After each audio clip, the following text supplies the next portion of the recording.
राहुल गांधी इस भ्रम में ना रहे हैं, कांग्रेस हाईकमान इस भ्रम में ना रहे कि मुसलमान बिना कुछ सम्मान लिए और बिना कुछ सम्मान दिए उनके साथ चलता रहेगा। ये पूरी कौम की आवाज़ है जो मेवात से उठाई गई है, हिंदुस्तान के मुसलमानों की आवाज़ है। मेवात के लोगों को, मैं सभी को दुख है कि ये नचनिए बने हुए हैं, लड़कियों को नचाते हैं, डांस करते हैं, डीजे बजाते हैं और बेशर्मों की तरह मतलब वोट मांगने का एक भी इनका सभ्य तरीका नहीं है।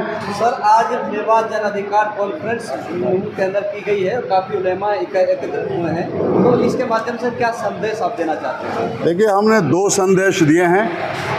एक तो हम कौम को पैगाम देना चाहते हैं कि जो आपका वोट मांगे, वोट ले और बदले में आपको कुछ न दे, आपके अधिकार न दे,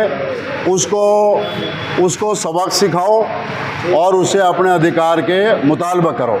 मेवात वंचित हो रखा है। मेवात के हक अधिकारों के बारे में राजनीति ने बहुत ज़्यादा हक तलबी की हुई है कि मेवात के दुख और दर्द को अगर उन्होंने समझने की कोशिश नहीं की, वो क्या कर रहे हैं कि एक इस तरह की सियासत ला रहे हैं कि बस वो सारे कौम को, पूरे हिंदुस्तान के लोगों का, वंचित वर्गों का ये दर्द है और वंचित वर्गों में मुसलमान भी हैं। मुसलमान ये चाहते हैं कि पार्टी के निज़ाम के अंदर इंसाफ लाया जाए। ये मनमर्जी से टिकट बांटते हैं, मनमर्जी से लोग समाजों पर थोप देते हैं और मनमर्जी अपनी पूरी करते हैं। इसलिए हम इस पैगाम के माध्यम से उनको ये भी मैसेज देना चाहते हैं कि अगर मेवात की आवाज़ नहीं सुनी गई तो हिंदुस्तान में उनको इसका जवाब देना पड़ेगा। आवाम के बीच में बिल्कुल लाया जाएगा और हम पूरी मांग और मुतालबा और मेवात के हक अधिकारों में कोई समझौता नहीं करेंगे। राहुल गांधी इस भ्रम में ना रहे हैं, कांग्रेस हाईकमान इस भ्रम में ना रहे कि मुसलमान बिना कुछ सम्मान लिए और बिना कुछ सम्मान दिए उनके साथ चलता रहेगा। ये पूरी कौम की आवाज़ है जो मेवात से उठाई गई है, हिंदुस्तान के मुसलमानों की आवाज़ है। क्या लगता है सर कि सैकड़ों की तादाद में उलेमा इकट्ठे हुए हैं, तो इस पर कुछ अमली जामा पहनाया जाएगा? बिल्कुल। उलमा, जब आप देखिए, उलमा का लिए सबसे मुश्किल काम ये होता है कि या तो उलमा किसी चीज़ में आते नहीं हैं, खड़े नहीं होते हैं, और या फिर अगर उलमा खड़े हो जाते हैं तो फिर वो उस बात को अंजाम तक पहुंचाते हैं। अब उलमा अपने हक अधिकारों के लिए, मजलूमों की आवाज़ के लिए 36 कौमों के लिए खड़े हो चुके हैं और ये आवाज़ या तो पार्टियों को सुधार करना पड़ेगा और नहीं तो फिर उलमा इनको अंजाम तक पहुंचाएंगे और तीसरा विकल्प को इस मुल्क में जन्म देंगे। ये घोषणा पत्र की भी आपने बात की है सर, कि घोषणा पत्र जो नेताओं की तरफ से ले जाएंगे, आप भी अपनी तरफ, पार्टी की तरफ से भी हमें घोषणा पत्र चाहिए और मेवात के जो कैंडिडेट हैं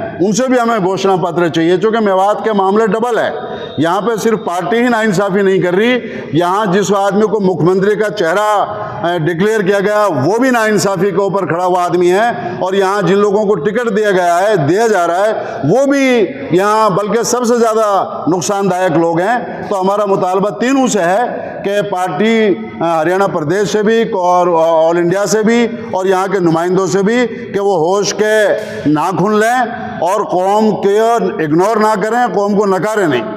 मेवात की जनता से क्या अपील करना चाहते हैं? मेवात की जनता अल्हम्दुलिल्लाह खड़ी हुई है। मेवात के लोगों को, मैं सभी को दुख है कि ये नचनिए बने हुए हैं, लड़कियों को नचाते हैं, डांस करते हैं, डीजे बजाते हैं और बेशर्मों की तरह मतलब वोट मांगने का एक भी इनका सभ्य तरीका नहीं है और कौम के लिए घोषणा पत्र जारी नहीं करते। ये नहीं कहते कि हमसे अब तक गलती हुई है और आगे हम आपके लिए ये काम करेंगे। तो कौम तो दुखी है। कौम को तो ऐसा लग रहा था हमारे खड़े होने से पहले कि हमारे पास कोई विकल्प नहीं है। अब उलमा खड़े हुए हैं तो कौम की चारों तरफ से हमारे पास मैसेज आ रहे हैं कि आप इस आवाज़ को ताकतवर बनाओ, हम आपके साथ खड़े हुए हैं। और कुछ नहीं पता कि आने वाले 72 घंटों के अंदर, 50 घंटों के अंदर बात किस रुख की तरफ चली जाए। कौम महान है, कौम बड़ी होती है, पार्टी बड़ी नहीं होती। मेवात के खास मुद्दे क्या हैं सर? मेवात के खास मुद्दे यहाँ पे तालीम यहाँ का सबसे बड़ा मुद्दा है और तालीम के बारे में हम आपको बताएं अगर तो इतनी आसानी के साथ यहाँ 100% तालीम इनकलाब लाया जा सकता था